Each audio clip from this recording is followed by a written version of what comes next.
لە کاتێکدا موسڵمانان و هاوڵاتیان بەگشتی لە مانگی ڕەمەزاندا سەرقاڵی ڕۆژوو خواپەرستین، هەندێک کەناڵ و میدیای دەستی دووی دەسەڵات بەهێنانی کچە مۆدێل بۆ خوێندنەوەی قورئان بەڕێگەی ناپەسەند و ڕوخساری ماکیاژکەراوە، هەروەها بە تەماحخستنە بەرخەڵک بۆ مادەگەرایی و هەندێک جار قوماریش بێڕێزی بەم مانگە دەکەن و وەک کارکتەرێکی قێزەون خەڵک لە عیبادەت و پەرستشی ڕاستەقینە دوور دەخەنەوە.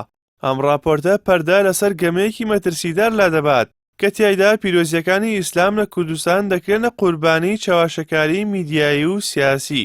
سیمای شەقام و مزگەوتەکانی کوردستان لە ڕەمەزاندا گوزارش لە گەڕانەوەیەکی ڕاستەقینە بۆ لای خودا دەکەن، بەڵام ئەم ئارامیە ڕۆحیە بە دڵی هەندێک ناوەندی میدیایی نییە.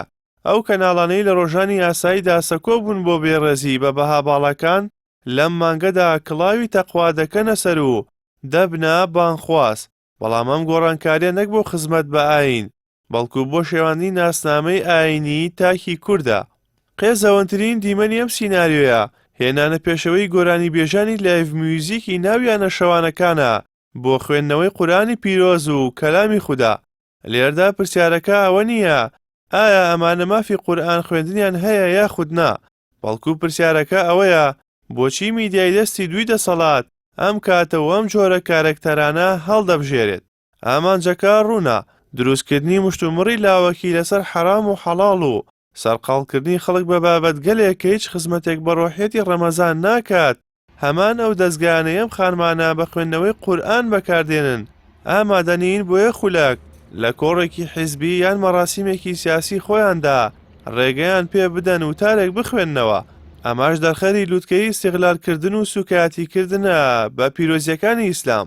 فەلسەفەی ڕەمەزان برسیەتیە بۆ هەستکردن بەسکی برسی هەژاران، بەڵام میدیای دەستی دووی دەسەڵات کردوێتی بە پێشبڕکەی ئۆتۆمبیل و لیرەی زێڕ بە ناوی خەڵاتی گرانبەهاوە تەماح و چاوچنۆکی دەخەنە ناو دەرونی خەڵک و فەزای عیبادەت دەگۆڕن بۆ گازینۆکی گەورەی تەلەڤیزیۆنی لەبری ئەوەی خەڵک فێری بەخشین بکەن، فێری چاوەڕوانی بەخت و ململانەی مادیان دەکەن. ئەمە تێکدانی سیستەمی ئەخلاقی کۆمەڵگەیە لە ژێر پەردەی مانگی پیرۆزی ڕەمەزاندا. میدیایە کە بە درێژایی 11 مانگ لە ئاین و خواناسی بێئاگا بێت و لە مانگی 12دا مۆدێلێک بکاتە قورئان خوێن، هیچ نییە جگە لە دەستگایەکی شەیتان ئاسا کە دەوێت بە ناوی ئیسلامەوە ناوەڕۆکی ئاین لە ناو کۆمەڵگەی کوردیدا تێک بشکێنێت و بێبەهای بکات.